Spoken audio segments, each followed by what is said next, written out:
नमस्कार दोस्तों, कैसे हैं आप लोग। स्वागत है आपका इस यूट्यूब चैनल पर। तो पहली बात तो ये है कि 30 मिनट का वीडियो होता है और आप लोग 2 सेकंड में पता नहीं क्या जान लेते हैं और 2 सेकंड में आप लाइक करके चले जाते हैं। इतना खुश हो जाते हैं कि आप लाइक भी कर देते हैं 2 सेकंड में। तो भाई थोड़ी देर रुका करिए, देखिए कुछ काम की ही चीज़ है, ठीक है। तो दोस्तों आज हम लोग पढ़ने वाले हैं भाग 2। कल मैंने आपको पढ़ाया था राज्यों का पुनर्गठन, जो भाग 1 के ही अंतर्गत माना जाता है, ठीक है, माना जाता है, उसके बाद ही पढ़ते हैं उसको। तो नागरिकता पढ़ेंगे हम लोग आज। पहली बात तो जो क्वेश्चन बनने वाले हैं मैं आपसे साफ साफ कहने वाला हूँ। पहला क्वेश्चन तो ये बनेगा कि नागरिकता का प्रावधान किस भाग में है। तो हम लोग क्या पढ़ने वाले हैं दोस्तों, भाग 2। क्या पढ़ेंगे, नागरिकता। नागरिकता बहुत ही इंपॉर्टेंट टॉपिक होता है, ठीक है। नागरिकता आर्टिकल की बात करें तो 5 से 11। देखो पहली बात तो क्वेश्चन बनेगा नागरिकता का प्रावधान किस भाग में है, तो आपको लगाना है 2। फिर पूछा जाएगा किस आर्टिकल के तहत है, तो 5 से 11। 3 क्वेश्चन आपको यहीं पर नजर आ रहे हैं साफ साफ, समझ रहे कि नहीं। अब आगे मैं बात करने वाला हूँ कि देखो जो नागरिकता का प्रावधान है, ठीक है। पहली बात, भाग 2 को डॉक्टर भीमराव अंबेडकर के द्वारा बताया गया है सबसे कठिन भाग, क्योंकि भैया बड़ा पेचीदा मामला था कि नागरिकता आखिर कैसे दें। पहली बात तो संविधान में नागरिकता को परिभाषित ही नहीं किया गया है, ठीक है। तो भाग 2 को बहुत ही कठिन माना है डॉक्टर भीमराव अंबेडकर ने, ठीक है। एक और क्वेश्चन बनता है ये कि ये नागरिकता लागू कब से की गई थी। तो आप लोग सोचेंगे कि 26 जनवरी 1950, लेकिन ऐसा नहीं है। नागरिकता तभी लागू हो गई थी जब संविधान बनकर तैयार हुआ था। 26 नवंबर 1949 को नागरिकता लागू कर दी गई थी। तो ये पॉइंट लिख लो भाई कि 26 नवंबर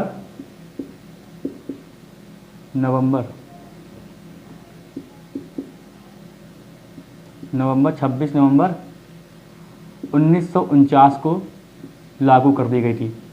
ये ध्यान रखिएगा क्वेश्चन, ठीक है। अच्छा, ये 26 नवंबर 1949 को लागू कर दी गई थी। तो ये जो आर्टिकल दिए हैं या अनुच्छेद दिए हैं 5 से 11, ठीक है। तो ये 5 से 11 जो है अभी तक के नहीं है, ये तब तक के लिए बनाए गए थे 26 जनवरी 1950 तक के लिए। हुआ क्या था कि जो 26 जनवरी 1950 तक भारत में निवास कर रहे हैं उनको नागरिकता कैसे मिलेगी, पहले तो इस पर बात करनी चाहिए थी उन लोगों को, इस पर ही करी उन लोगों ने। तो 26 जनवरी 1950 तक जो भारत में रह रहे हैं लोग, उनको नागरिकता कैसे मिलेगी, उसी को बताया गया है 5 से 11 के अनुच्छेद के बीच में। 5 से 11 तक बताया गया है। उसके बाद 26 जनवरी 1950 के बाद जो लोग भारत में रहेंगे या बाहर से रहने वाले हैं वो नागरिकता कैसे प्राप्त करेंगे, ये इसमें बताया नहीं गया है। बस संसद को ये अधिकार दिया गया था कि वो नागरिकता का प्रावधान, वो नागरिकता कैसे देंगे ये उन पर डिपेंड था, ठीक है। तो अभी जो हम लोग जो अनुच्छेद पढ़ने वाले हैं वो पढ़ने वाले हैं 1950 तक सिर्फ, ठीक है। तो हेडिंग डालते हैं अनुच्छेद 1 यानी आर्टिकल 5, आर्टिकल 1 नहीं, आर्टिकल 5, अनुच्छेद 5। तो अनुच्छेद 5 में क्या कहा गया है, देखो मैंने बताया ना कि कैसे कैसे क्वेश्चन बनेंगे। तो 5 से 11 तक किसका वर्णन है, नागरिकता के बारे में वर्णन है। हम लोगों ने कैसे नागरिकता पाई है वो आर्टिकल के तहत नहीं आता है, ठीक है, वो अभी बताऊंगा मैं कैसे आता है। तो आर्टिकल 5 जो है वो ये बताता है कि जो भारत में रह रहे हैं उस समय जो निवास कर रहे हैं उनको नागरिकता कैसे मिलेगी, ठीक है। तो उसमें 3 बातें बताई गई थी, 3 बातें लिख लेते हैं, तीनों बातें आपको याद रखनी है, ठीक है। तो आर्टिकल जो 5 है इसमें क्या बताया गया था कि भारत में रह रहे लोगों को नागरिकता कैसे मिलेगी। अगर ये सीधे सीधे क्वेश्चन आपसे बनता है कि भारत में रह रहे लोगों को नागरिकता कैसे मिलेगी, तो अनुच्छेद कितना है, अनुच्छेद 5 है, ठीक है। अब इसके अंतर्गत 3 बातें बताई गई थी, 3 बातें इसके अंतर्गत 3 बातें बताई गई हैं। वो कौन कौन सी हैं, देखो पहली बात तो ये है कि जिसका जन्म भारत में हुआ हो, साफ बात है कि जिसका जन्म भारत में हुआ है, राइट, जिसका जन्म क्या है, भारत में हुआ है। और दूसरी बात यह है कि जिसके माता या पिता में से कोई एक भारत का नागरिक हो, ठीक है, भारत का नागरिक हो। और तीसरा पॉइंट ये है, जब संविधान बनके लागू हुआ था तो उससे 5 वर्ष पहले के जो लोग रह रहे थे उनको भारत की नागरिकता मिल जाएगी, ये बताया गया था संविधान के लागू होने से 5 वर्ष पहले। ठीक है, तो लिख लो भाई, संविधान लागू होने के पूर्व 5 वर्ष पहले रह रहे लोगों को नागरिकता मिल जाएगी भैया, नागरिकता मिल जाएगी। मतलब यहाँ पर यह हुआ कि 26 जनवरी 1950 की बात कर रहा है, 26 जनवरी 1950 की बात कर रहा है, ठीक है। एक सेकंड रुको भाई,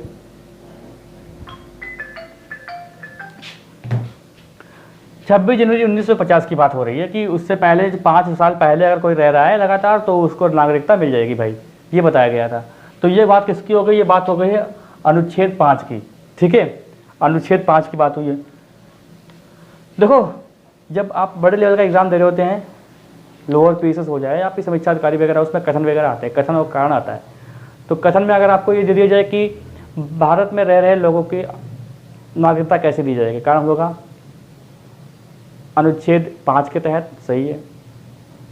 फिर उसमें दिया हो, मान लिया कि उसके माता पिता या दादा दादी में से कोई एक भारत का नागरिक हो, तो भैया ये गलत हो जाएगा, क्योंकि इसमें सिर्फ माता पिता लिखा है, ध्यान रखिएगा, ठीक है। अब यहाँ पर देखो आर्टिकल 6 में क्या कहा गया है, आर्टिकल 6 में क्या कहा गया है, ये बात समझो कि इसमें ये कहा गया है जो पाकिस्तान से भारत आए हैं उनको नागरिकता कैसे मिलेगी भाई, जो पाकिस्तान से भारत आए हैं। तो देखो, पहली तो क्वेश्चन देखो, मेन जो मैं ब्लैक मार्कर से लिख रहा हूँ, सबसे मेन क्वेश्चन तो ये बनता है, पाकिस्तान से भारत आए लोगों को नागरिकता कैसे मिलेगी, ये बताया गया है इसमें। तो इसके लिए देखो एक शर्त रखी गई है, एक शर्त के अंतर्गत 2 शर्तें और हैं। अब यहाँ पर देखो मैं जल्दी लिखता हूँ क्योंकि मुझे आदत नहीं है कि बहुत ही आराम पढ़ाओ, बिल्कुल स्लो नहीं, आपको भी ध्यान देना पड़ेगा। अब जैसे कि कुछ समझ में चीज़ें नहीं आ रही तो मैं बोल रहा हूँ बार, तो आप तब भी कैच कर सकते हैं कि हाँ ये नागरिकता लिखा है, ये कैसे लिखा है, ठीक है। तो देखो इसमें शर्त क्या बताई गई थी, देखो पहले तो ये है कि जो पाकिस्तान से भारत आए हैं उनको नागरिकता कैसे, अभी ये जो प्रावधान है ये 1950 तक है, 26 जनवरी अरे 27 जनवरी 1950 के बाद ये लागू नहीं होगा, उसके बाद कुछ अलग प्रावधान है, ठीक है। तो देखो हुआ क्या है कि जो व्यक्ति उस व्यक्ति के माता पिता दादा लिखे पहले, दादा दादी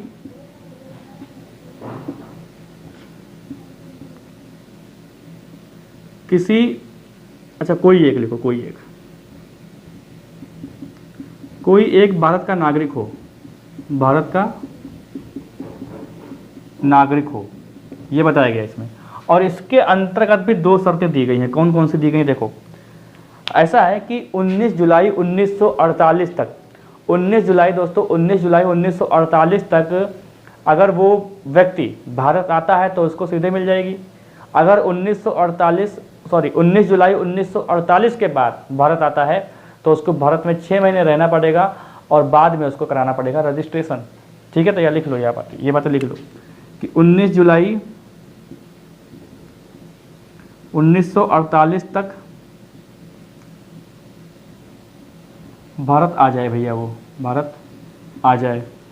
और दूसरा पॉइंट ये बनता है कि 19 जुलाई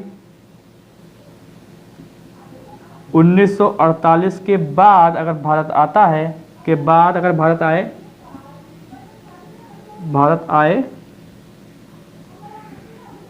आए तो उसे 6 महीने भारत रहना पड़ेगा, 6 महीने भारत में रहना पड़ेगा, 6 महीने भारत में रहना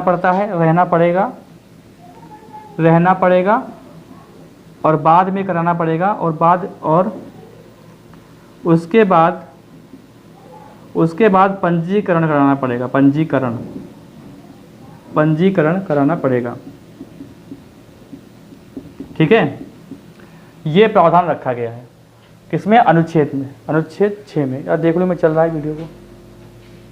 हाँ ठीक है, तो समझ में आ रहा है बात कि पाकिस्तान से भारत आए हुए लोगों को नागरिकता कैसे मिलेगी? तो नागरिकता भैया ऐसे मिलेगी अनुच्छेद 6 के तहत कि उस व्यक्ति के माता पिता दादा दादी में से कोई एक भारत का नागरिक हो। यहाँ पर एक शब्द और लिख लो भाई, कोई एक अविभाजित, अविभाजित शब्द पे ध्यान देना, अविभाजित भारत का नागरिक हो।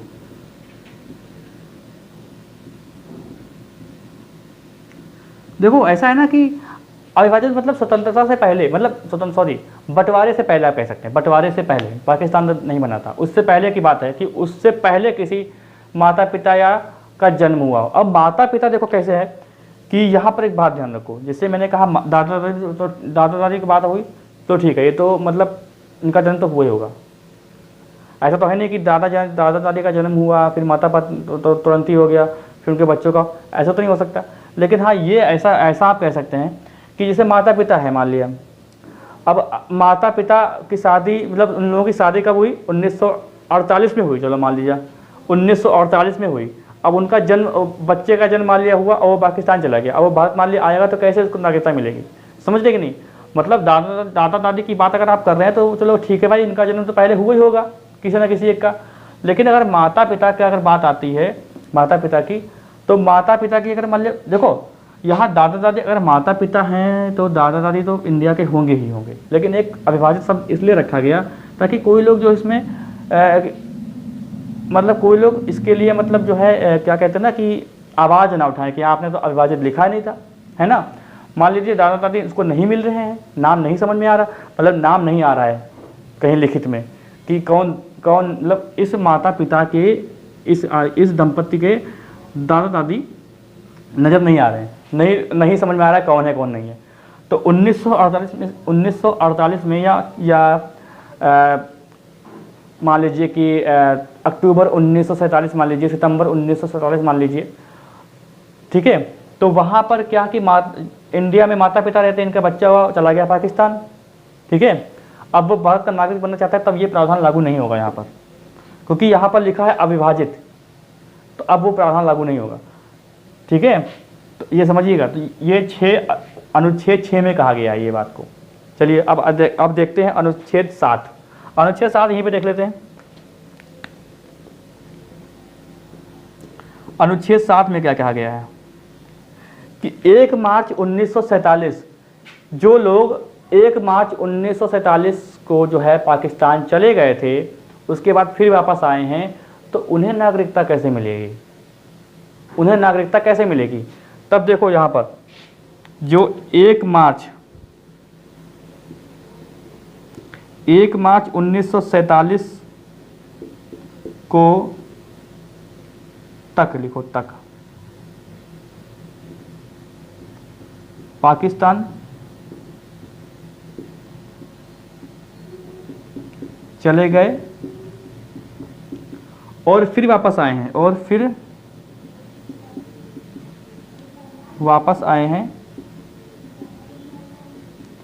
तो उन्हें 6 महीने जो है भारत में रहना पड़ेगा। 6 महीने भारत में रहें, फिर अपना पंजीकरण यानी रजिस्ट्रेशन करा लें। यहाँ का नीचे तक शो कर रहा है, मैं देख लूँ एक बार, ठीक है, नीचे तक शो कर रहा है। तो मतलब क्या कहा गया है कि 1 मार्च 1947 तक, नहीं यहाँ पे लिखो बाद, 1 मार्च 1947 के बाद पाकिस्तान चले गए हो और फिर वापस आए हो, तो उन्हें 6 महीने भारत में रहना पड़ेगा, फिर अपना पंजीकरण करा लेंगे वो, ठीक है। अब आते हैं भाग 8 में, सॉरी भाग 8 तो बहुत दूर हो गया, कितने 5 हो गया, 6 हो गया, 7 हो गया। अब हम लोग देखते हैं आर्टिकल, इसका स्क्रीनशॉट ले लिया होगा ना आपने, ले लो। अब देखते हैं ये आर्टिकल 8 में क्या कहा गया है? तो 8 में क्या कहा गया है कि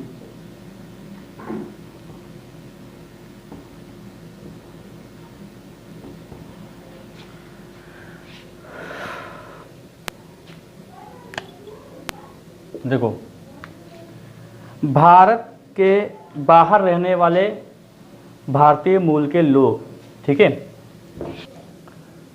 भारत से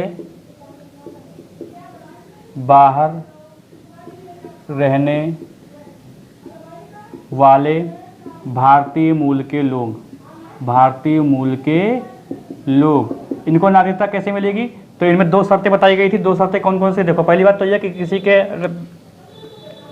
हाँ, 2 शर्तें बताई गई। पहली बात तो यह है कि इनके माता पिता या दादा दादी में से कोई एक भारत का नागरिक हो, ठीक है।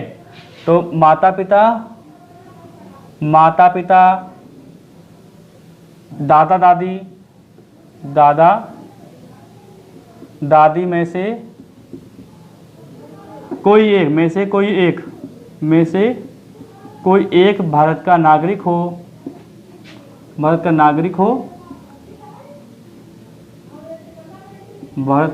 हो, ठीक है। और दूसरी बात यह है कि वह जो भारतीय दूतावास नहीं होता है, इंडियन एम्बेसी, तो वहाँ भारतीय दूतावास में जाके अपना पंजीकरण करवा ले, ठीक है, पंजीकरण करवा ले।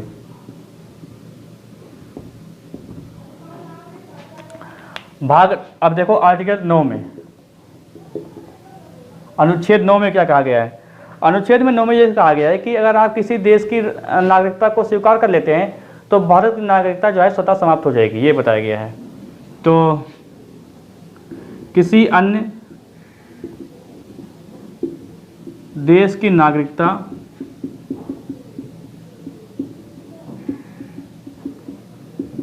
स्वीकार करने पर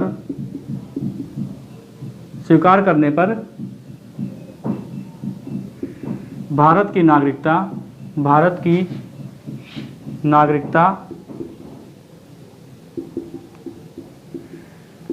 समाप्त हो जाएगी, ये बताया गया भैया इनमें। अब देखो, ये 9 तो क्या है? 9 तो जो है नागरिकता के प्रावधान के बारे में बताया गया है, और जो 2 बचे हैं 10 और 11, तो ये भी नागरिकता प्रावधान के लिए ही हैं, लेकिन यहाँ पर संसद के बारे में बात की गई है। तो देखो, अगर हम बात करते हैं आर्टिकल 10 की, अनुच्छेद 10 की बात करते हैं, तो इसमें ये बताया गया है कि जैसे जो वह प्रत्येक व्यक्ति जो भारतीय नागरिक है और संसद कानून बनाती है कोई, तो सभी भारतीयों पर लागू होगा भैया। अब आप ये नहीं कह सकते हैं कि मैं राष्ट्रगान क्यों गाऊं, मैं क्यों खड़ा हूं, मैं राष्ट्रगीत क्यों गाऊं, मैं राष्ट्र का सम्मान क्यों करूं। नहीं, अगर आप भारत के नागरिक हैं, संसद को कानून बनाती है, तो ये नहीं लिखा है कहीं यहाँ पर कि आप जो है प्रत्येक व्यक्ति जो है राष्ट्रपति का सम्मान, जो है राष्ट्रगान का सम्मान करेगा। ये कोई जरूरी लिखा नहीं है कहीं आर्टिकल में कि करेगा, ये तो मौलिक कर्तव्य में आता है। मौलिक कर्तव्य अगर आपका हो तो भाई आप मन करिए, मन ना करिए, है ना, जबरदस्ती नहीं होती मौलिक कर्तव्य में। लेकिन इसमें क्या है कि एक रूल ये है कि जो भी कानून बनाएगी संसद, ठीक है, वो सभी भारतीयों पर लागू होता है। ये कानून बनाती है तो वो सभी जो है लागू होता है। देखो, जैसे क्या है, वह प्रत्येक व्यक्ति जो भारत का नागरिक है, ठीक है, संसद कोई कानून बनाती है, कोई कानून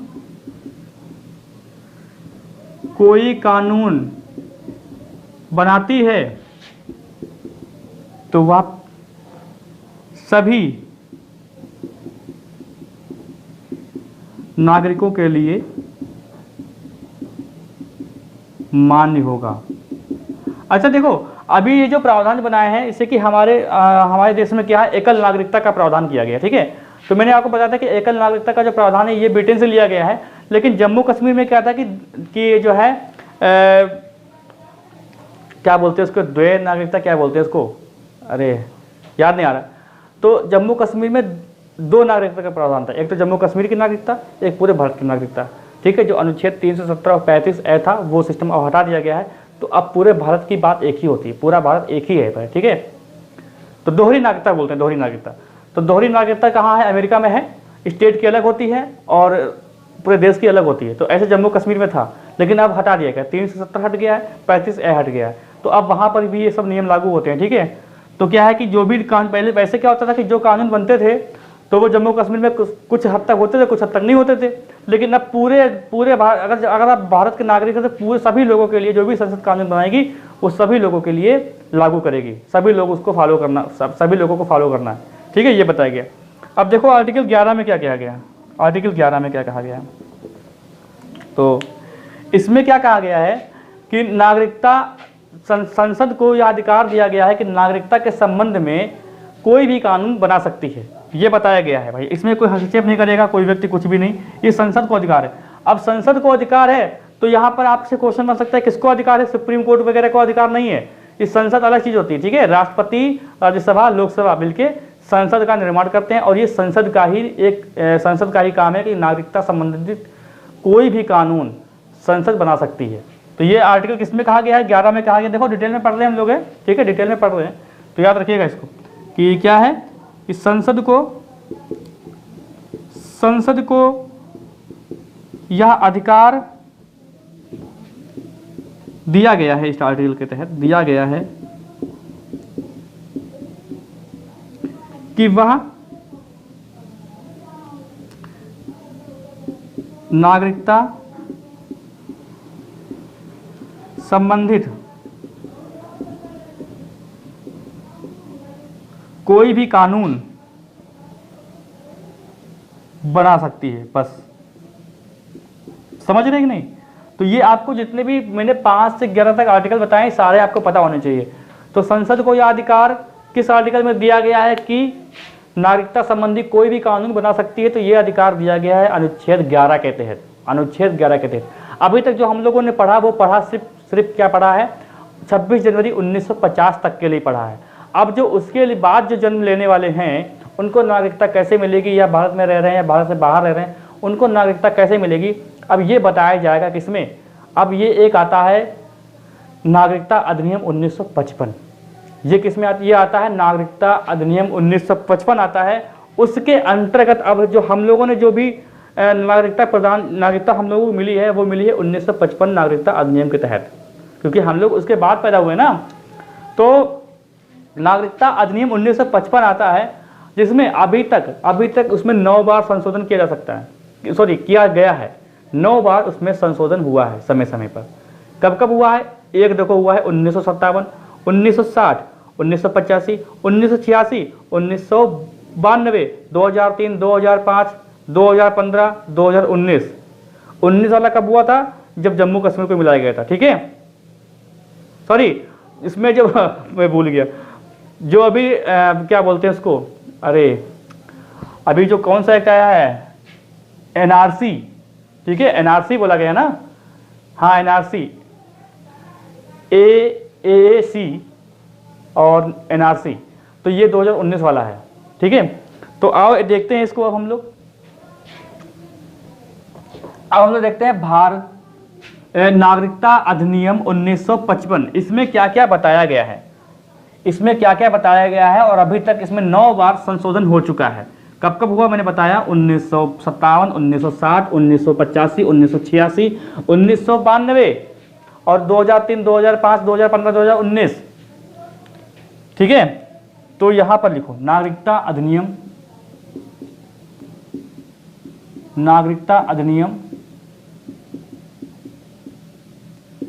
1955। अब बताओ, अब इसमें पढ़ते हैं, इसमें क्या किया गया है। देखो इसमें क्या किया गया है कि जो इसमें 5 तरीके के 5 आधार बताए गए हैं भारत की नागरिकता प्राप्त करने के लिए, 5 आधार।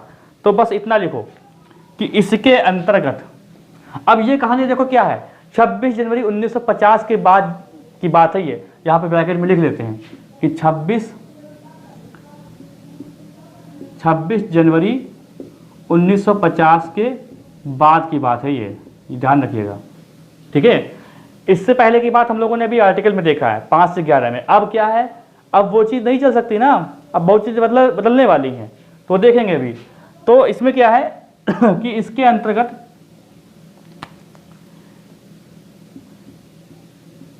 अंतर्गत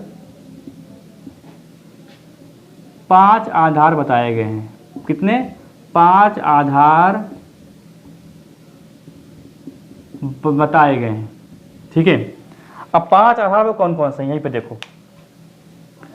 पहला आधार क्या है? जन्म द्वारा, जन्म। दूसरा है वंश। तीसरा है पंजीकरण।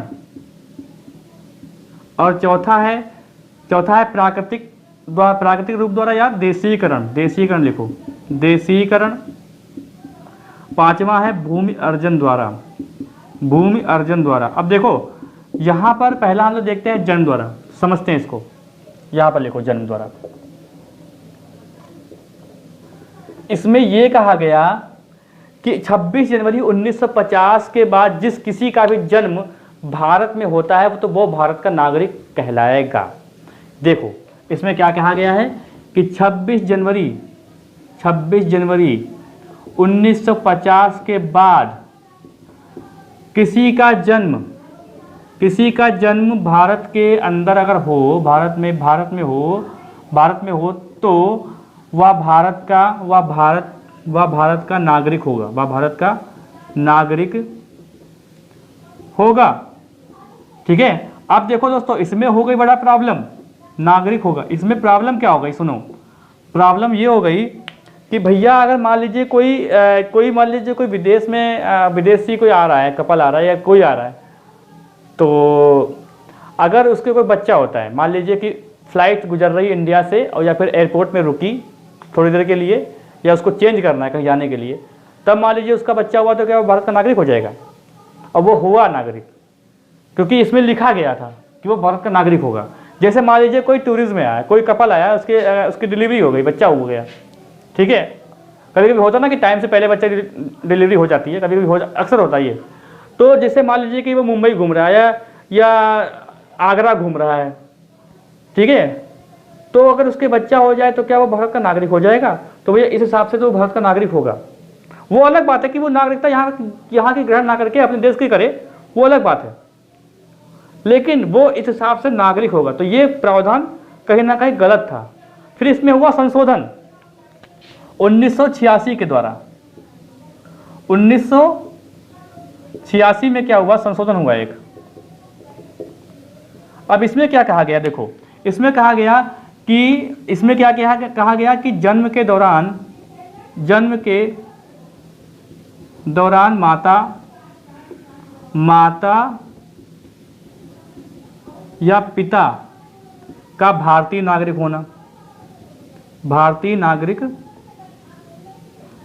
होना, ठीक है, भारतीय नागरिक होना।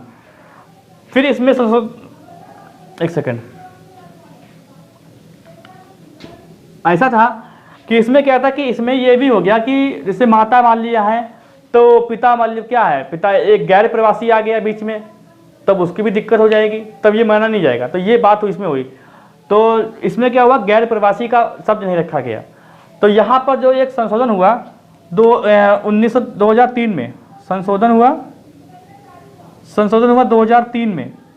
तो इसमें क्या हुआ, इसमें नियम ये लागू किया गया कि जन्म के अच्छा, यहाँ पर जो जन्म के दौरान लिखा है तो यहाँ पर मतलब ये है कि 26 जनवरी 1950 के बाद किसी बच्चे का जन्म भारत में होता है तो माता पिता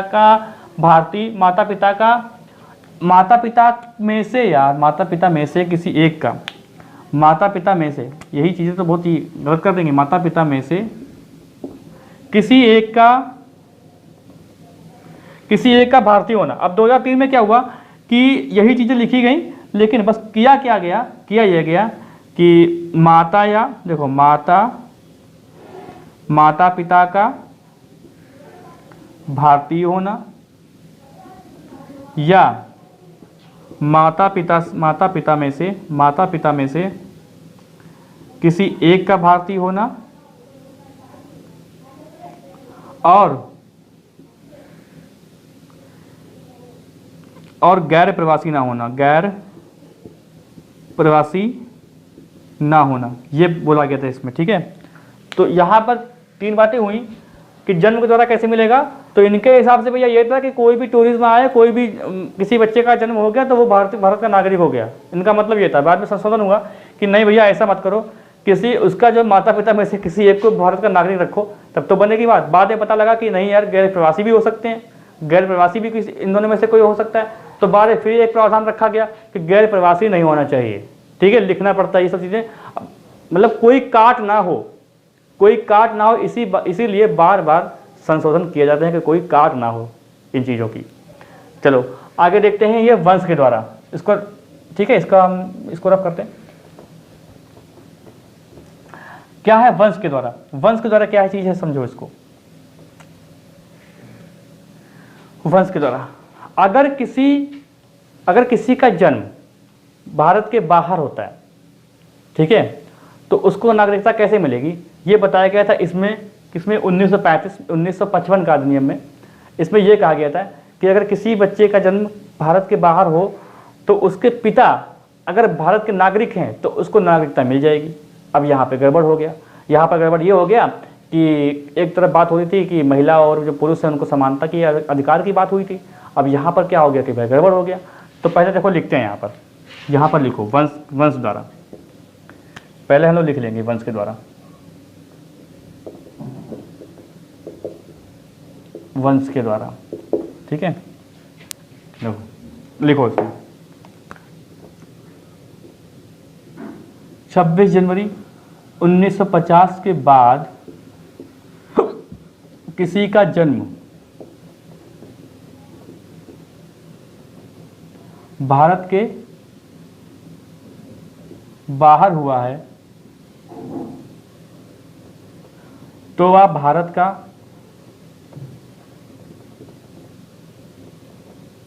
नागरिक तभी होगा जब उसके पिता भारत के नागरिक हों। अब देखो यहां पर सिर्फ पिता लिखा गया है, पिता, ठीक है, ध्यान रखिएगा पिता। फिर इसके बाद 2003 में एक संशोधन हुआ, हालांकि 1992 वाले में हो गया था, लेकिन 2003 में पूरी तरीके से लागू हो गया था कि इसमें क्या हुआ था कि यही बातें हैं। इसमें क्या था कि माता या पिता में से कोई एक भारत का नागरिक हो, भैया भारत का नागरिक हो, उसको क्या करना है, उसको 1 साल के भीतर, जहां उसका जन्म हुआ है 1 साल के भीतर, ठीक है, करना क्या है, उसको 1 साल के भीतर, 1 साल में उसका रजिस्ट्रेशन करा ले भैया। वो रजिस्ट्रेशन करा ले तो उसको जो है नागरिकता मिल जाएगी। समझ में आई बात? उसको नागरिकता मिल जाएगी, ये बताया गया। अब देखो हम लोगों को कैसे मिली थी, जन्म के दौरान मिली थी, ठीक है, जन्म के दौरान। और हमारे माता पिता भी यहीं भारत के ही हैं, ठीक है, तो हम लोगों को आसानी से मिल गई थी। चलो अगर माता पिता के ही अगर नागरिकता पे सवाल उठ रहे हैं तब आपको प्रॉब्लम हो जाएगी, समझ रहे कि नहीं, क्योंकि हम लोगों को एक वंश के द्वारा मिली है, वंश के द्वारा, सॉरी जन्म के द्वारा हम लोगों को नागरिकता मिली है।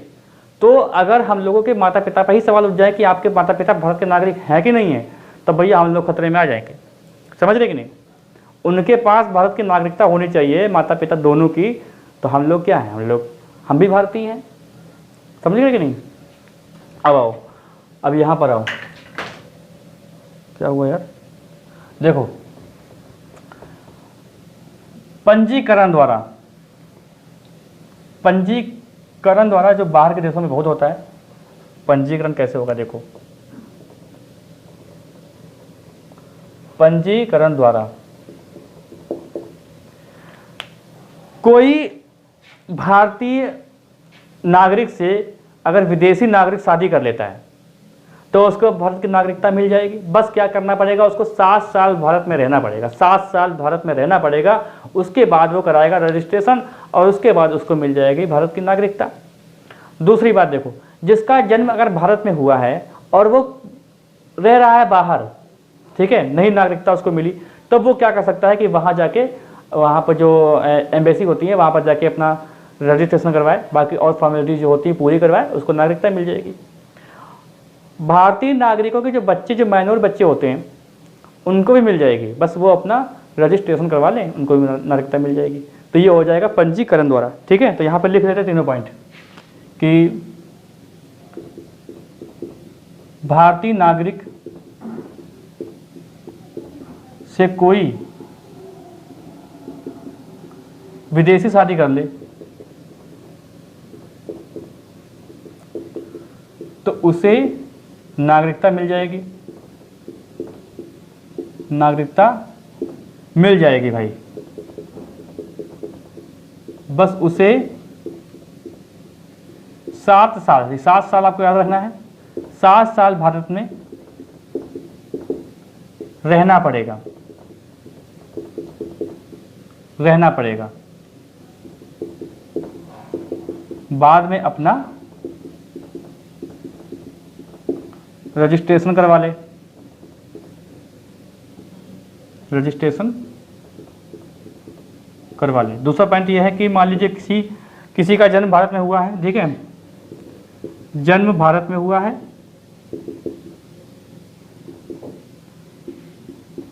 और रह रहा है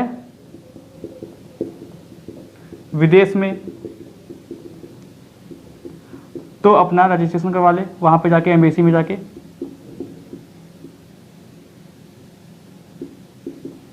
तीसरा पॉइंट यह है कि कोई भारतीय नागरिक अपने माइनॉर, ठीक है, माइनॉर बच्चे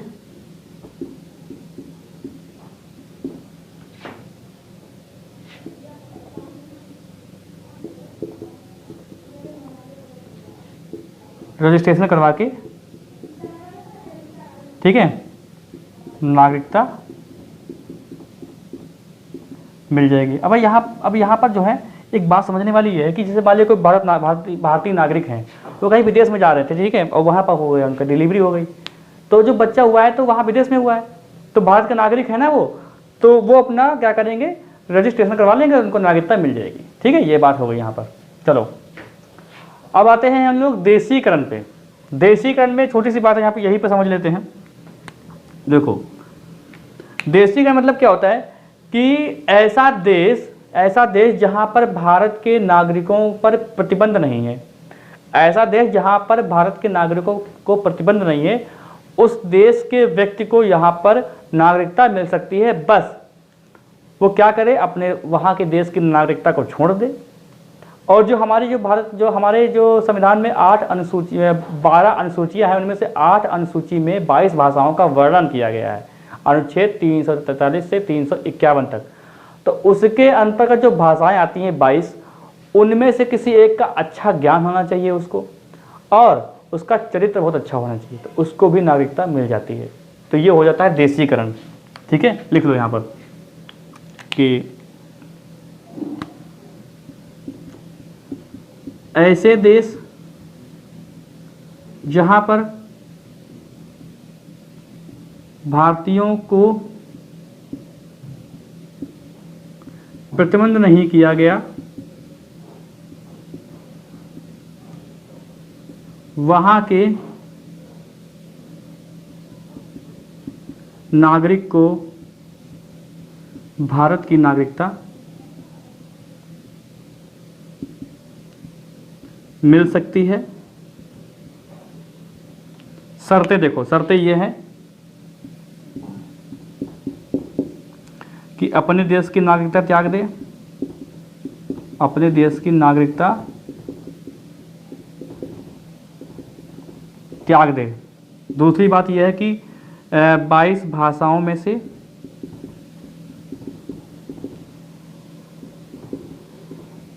किसी एक भाषा का ज्ञान होना चाहिए। और तीसरा पॉइंट यह है कि चरित्र अच्छा। अब ऐसा नहीं है कोई खून करके चला आ रहा है, कोई डकैत है, ठीक है, ऐसा नहीं, चरित्र उसका अच्छा होना चाहिए। फिर यहाँ आके गंद फैलाए, चरित्र अच्छा होना चाहिए। यहाँ तो नीचे तक आ रहा है, मैं देख लूँगा, ठीक है। तो चरित्र भैया अच्छा होना चाहिए उसका। अब आते हैं भूमि अर्जन द्वारा। भूमि अर्जन द्वारा, इसको यहाँ पे रफ करते हैं, इसका स्क्रीनशॉट ले लो आप लोग। भूमि अर्जन द्वारा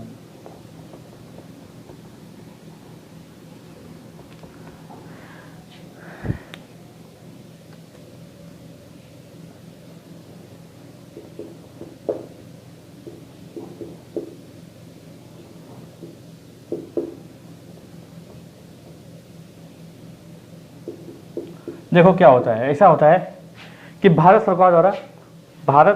सरकार द्वारा अगर कोई भूमि वो अर्जित कर लेती है तो वहाँ के जितने भी नागरिक हैं वो स्वतः अपने आप ही भारत के नागरिक हो जाएंगे।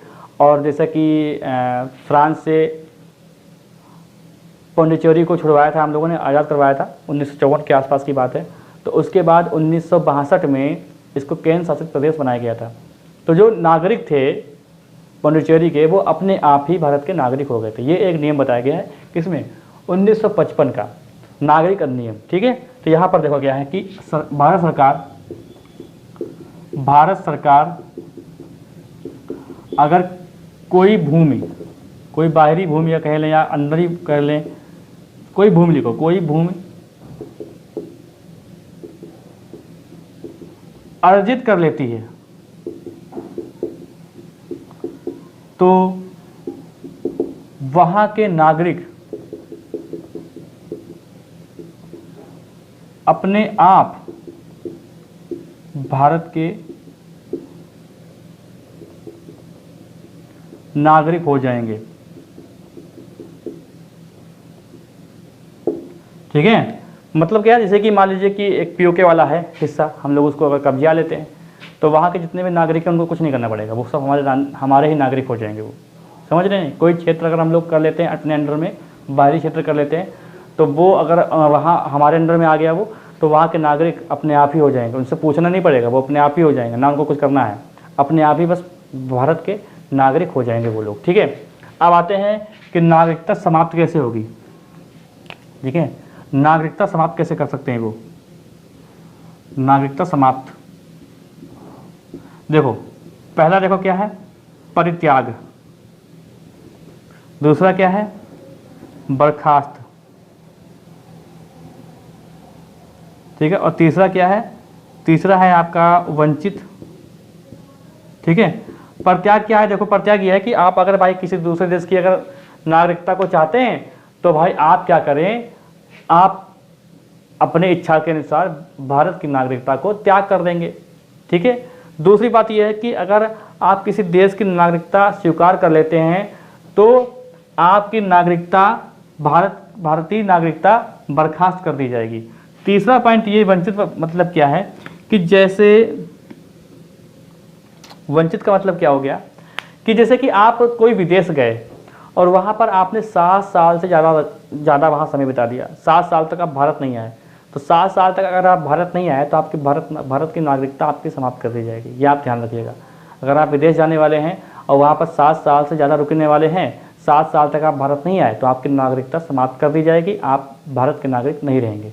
दूसरी बात यह है कि अगर आपने पंजीकरण से नागरिकता को प्राप्त किया है तो अगर आप विदेश जाते हैं और विदेश में आपको 2 साल की, कम से कम 2 साल की सज़ा अगर हो जाती है तब आपकी भारत की नागरिकता समाप्त कर दी जाएगी, ठीक है। तो यहाँ तक हम लोगों ने पढ़ लिया नागरिकता, और बहुत ही अच्छे से, बहुत ही बढ़िया से पढ़ा है हम लोगों ने नागरिकता। आपको अच्छे से समझ में आ गया होगा कि आज नागरिकता हम लोगों को कैसे मिली है और पहले कैसे मिली थी, क्या क्या प्रावधान रखे गए थे, क्या क्या रखे गए हैं, ये सारी चीज़ें आपको समझ में आ गई होंगी। मैं आशा करता हूँ कि आपको वीडियो बहुत अच्छा लगा होगा, और अच्छा लगा हो तो वीडियो को लाइक कर दीजिए। चैनल पे अभी तक नए हैं, चैनल को सब्सक्राइब कर लें, बेल आइकन दबा दें, जिससे आपको नोटिफिकेशन मिलता रहेगा, ठीक है। और वीडियो को शेयर करना मत भूला करें, शेयर कर दिया करें वीडियो को पूरा देखा करें, कहीं पर स्किप ना किया करें। इसके नोट्स बनाते चलिए, बहुत ही इंपॉर्टेंट है। तो आज हम लोगों ने भाग 2 पढ़ लिया, तो भाग 3 पढ़ने वाले हैं, ठीक है। कल पढ़ेंगे हम लोग भाग 3, अब आपको बताना है कि भाग 3 में क्या है, ठीक है। आप लोग कमेंट बॉक्स में बताइए भाग 3 में क्या चीज़ है। मिलते हैं हम लोग अगली क्लास में।